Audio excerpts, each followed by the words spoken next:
Kartikawati dengan Perkenalkan, nama saya Erlangga Dwi Abriantoro, nomor absen. Perkenalkan, nama saya Nadia Novita.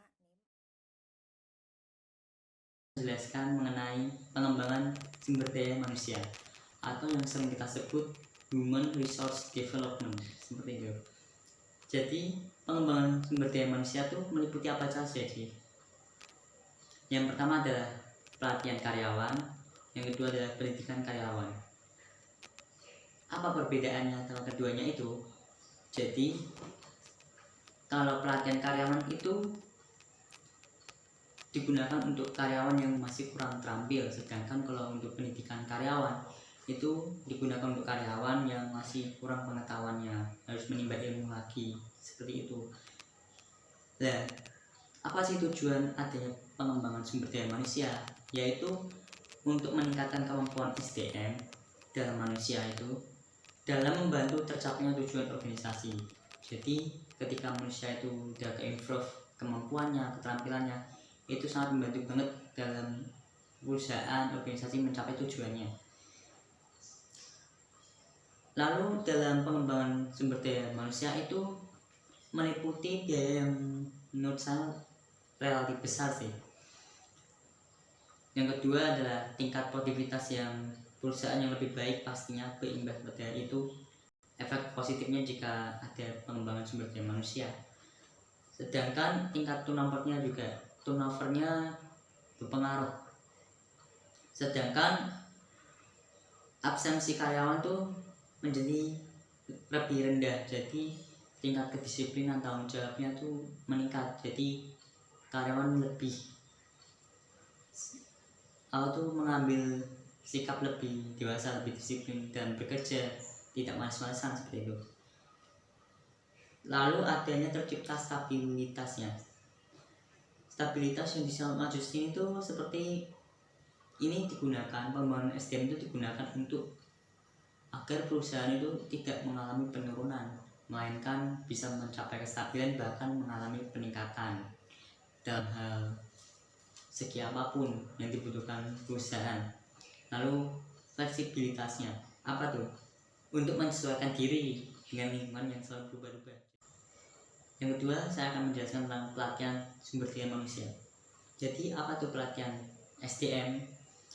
Itu adalah suatu proses memperbaiki keterampilan kerja karyawan untuk pencapaian tujuan perusahaan dan menghasilkan pekerjaan yang lebih efektif. Jadi di sini tuh adanya pelatihan tuh agar karyawan tuh keterampilannya dirubah menjadi lebih baik, ke-improve lagi, mengalami peningkatan sehingga organisasi tersebut atau perusahaan itu mengalami suatu kemajuan karena tercapainya suatu tujuan-tujuan yang mereka capai.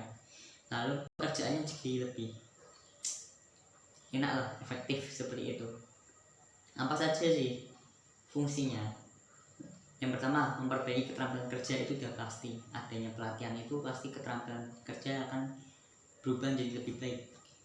Lalu membantu karyawan untuk lebih bertanggung jawab, seperti yang tadi sebelumnya saya katakan. Contohnya kayak absensinya bisa lebih rendah. Lalu dapat mengenal baik pekerjaan barunya. Jadi pelatihan SDM itu membantu karyawan menjadi lebih bisa beradaptasi di tempat lingkungan barunya, lingkungan pekerjaannya, seperti itu. Lalu meningkatkan kepuasan pelanggan, dalam kurung tambah pengetahuan tentang penggunaan peralatan. Jadi di sini dalam penggunaan peralatan itu karyawan bisa lebih mampukan karena sering berkembangnya waktu, berkembangnya zaman teknologi. Itu juga dalam hal ini manusia bisa mengikuti hal itu, adaptasi dan bisa menghasilkan produk yang lebih baik lagi, pelayanan yang lebih berkualitas lagi, sehingga pelanggan lah yang akan merasa puas dalam hal ini. Yang terakhir adalah berpengaruh langsung pada produktivitasnya. Nah, tadi yang saya katakan sebelumnya, ketika ini juga bersinkron lah dengan sama kepuasan pelanggan. Proses pelatihannya meliputi apa saja sih proses pelatihannya itu? Ada 4 nih. 4-nya apa aja? Yang pertama, kebutuhan pelatihan. Yang kedua, perancangan pelatihan. Yang ketiga, pelaksanaan pelatihan.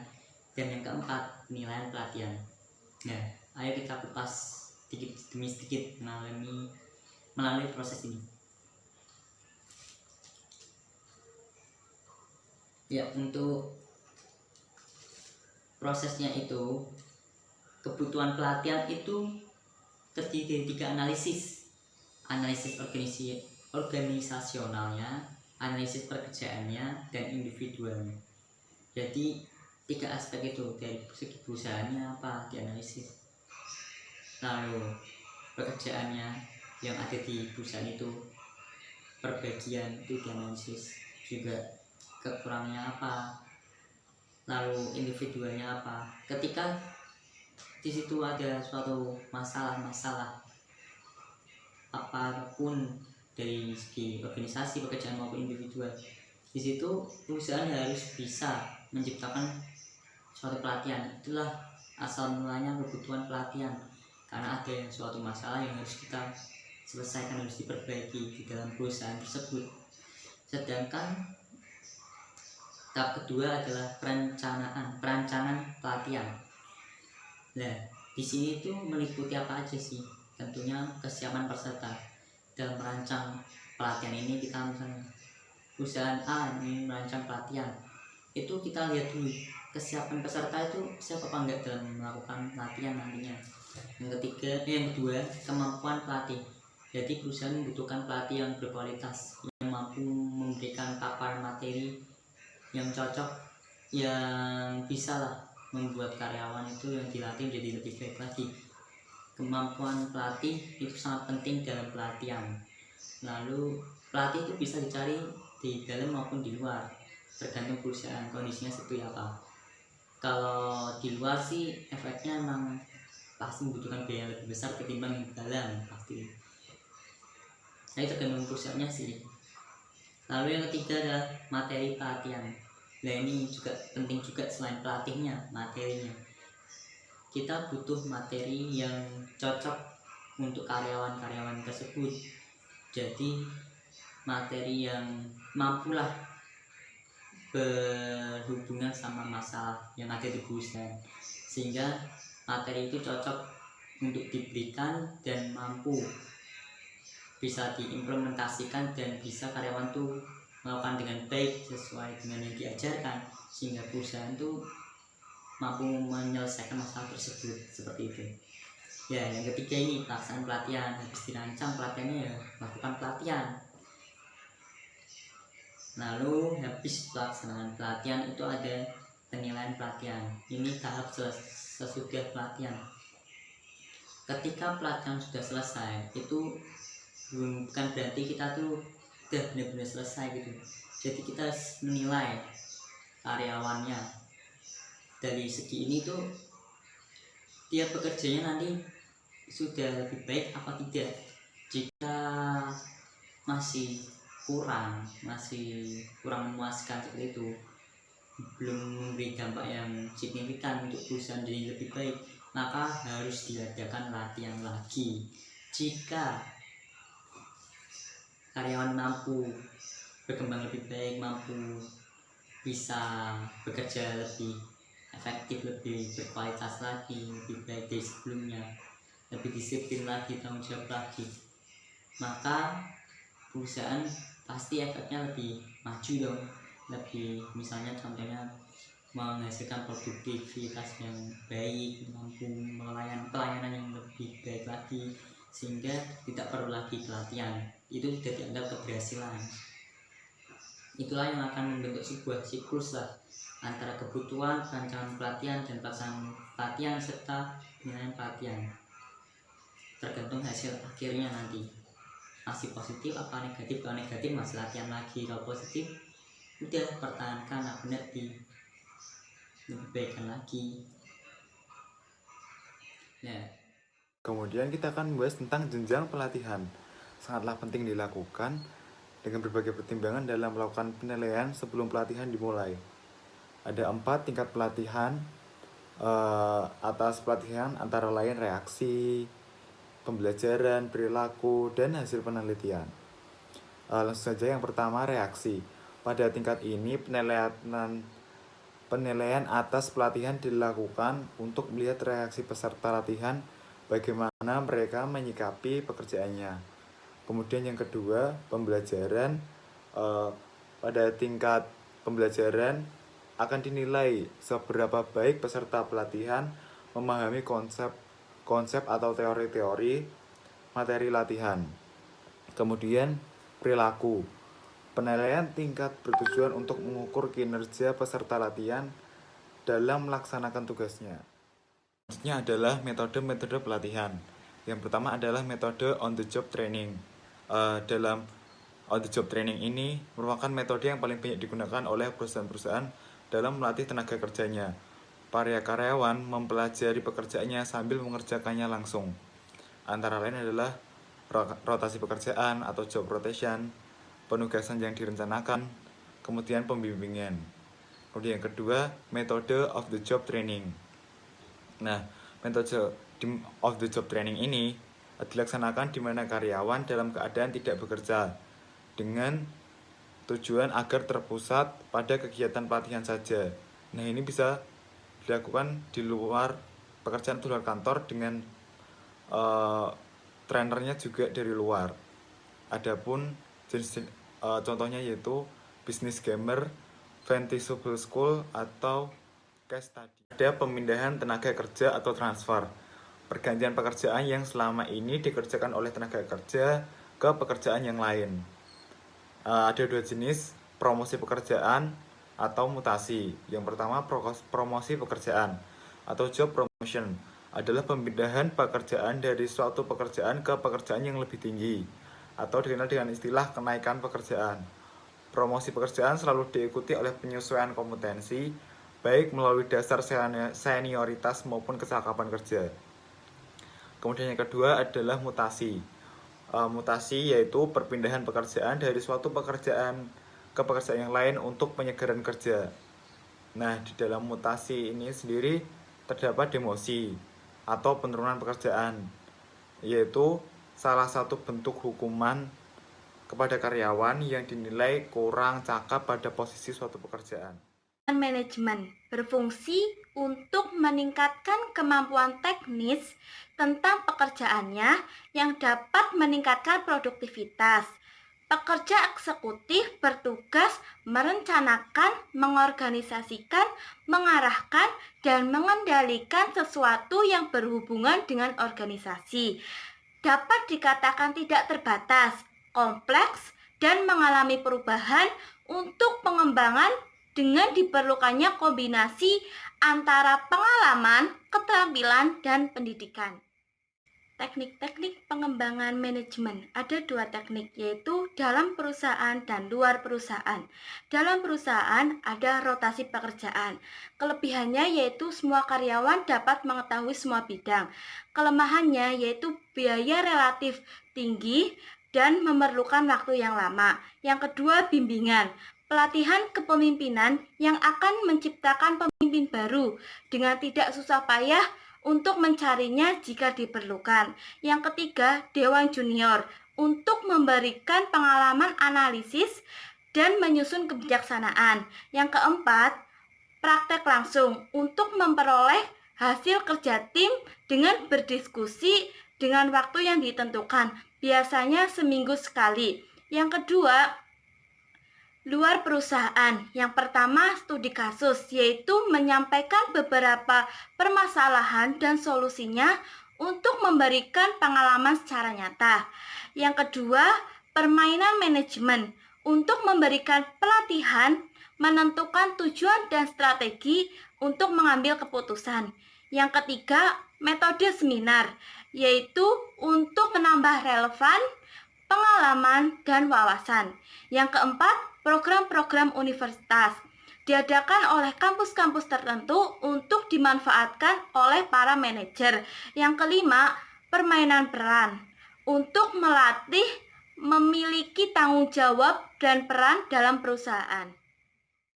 Kebutuhan manajer akan pengembangan ada dua, yaitu decision making skill dan interpersonal skill. Decision making skill yaitu mengambil keputusan. Ada beberapa metode pelatihan yaitu latihan kotak surat, permainan bisnis, dan analis kasus. Selanjutnya pendidikannya itu berupa pengetahuan pekerjaan, yaitu melatih dan bertindak sebagai manajer pengganti.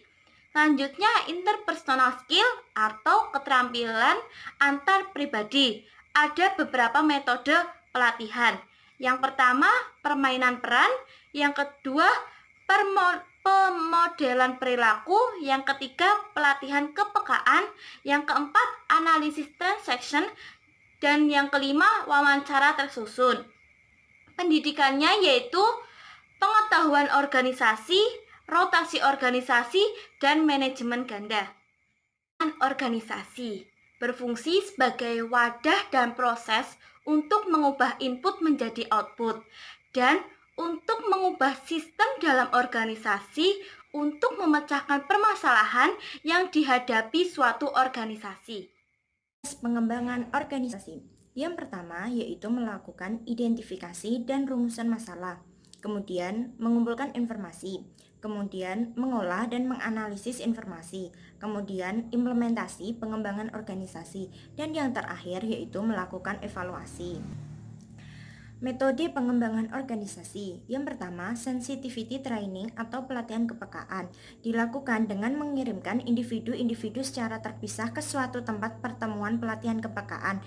Mereka saling tidak mengenal yang diselenggarakan pada suatu unit kegiatan tertentu untuk meningkatkan pemahaman peserta tentang perilakunya sendiri dan perilaku orang lain, di mana setiap anggota akan mengungkapkan perasaannya sendiri dalam kelompok. Pelatihan ini dapat meningkatkan kepekaan antar individu dalam kelompok. Kemudian yang kedua yaitu pembimbingan tim. Untuk mencapai peningkatan efektivitas tim dibutuhkan jasa-jasa konsultan pihak ketiga dari luar perusahaan. Melalui bantuan konsultan ini diharapkan dapat memberikan keterbukaan setiap anggota dan saran-saran yang bersifat membangun dalam upaya melangsungkan proses kerjasama dalam satu tim. Kemudian perbedaan antara pelatihan kepekaan dengan pembimbingan tim. Yang pertama, dari sifat para anggota. Pelatihan kepekaan mereka saling tidak mengenal, sedangkan dalam pembinaan tim mereka merupakan teman sekerja. Kemudian lokasi pelatihan kepekaan yaitu di luar perusahaan, sedangkan di pembinaan tim juga dilakukan di luar perusahaan. Kemudian sasaran dari pelatihan kepekaan yaitu memecahkan masalah kelompok, sedangkan sasaran dari pembinaan tim yaitu memecahkan masalah perusahaan. Kemudian jangkauan tujuan. Pelatihan kepekaan jangkauan tujuan yaitu sekarang, sedangkan pada pembinaan tim yaitu sekarang dan masa yang akan datang. Kemudian konsultan. Pada pelatihan kepekaan memerlukan konsultan. Begitu juga pada pembinaan tim juga membutuhkan konsultan. Kemudian umpan balik dari pelatihan kepekaan yaitu bersifat jujur, sedangkan pada pembinaan tim yaitu bersifat agak jujur. Kemudian karakteristik pekerjaan.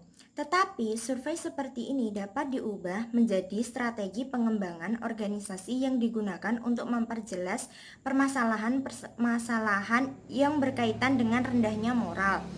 Kemudian hasil dari survei akan dikembalikan kepada anggota organisasi sebagai feedback atas pekerjaan mereka.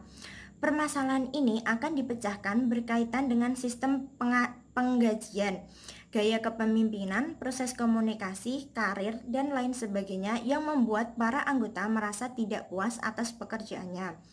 Umpan balik survei ini berguna bagi para manajer dan para karyawan untuk dapat memperbaiki kelemahan yang mereka miliki.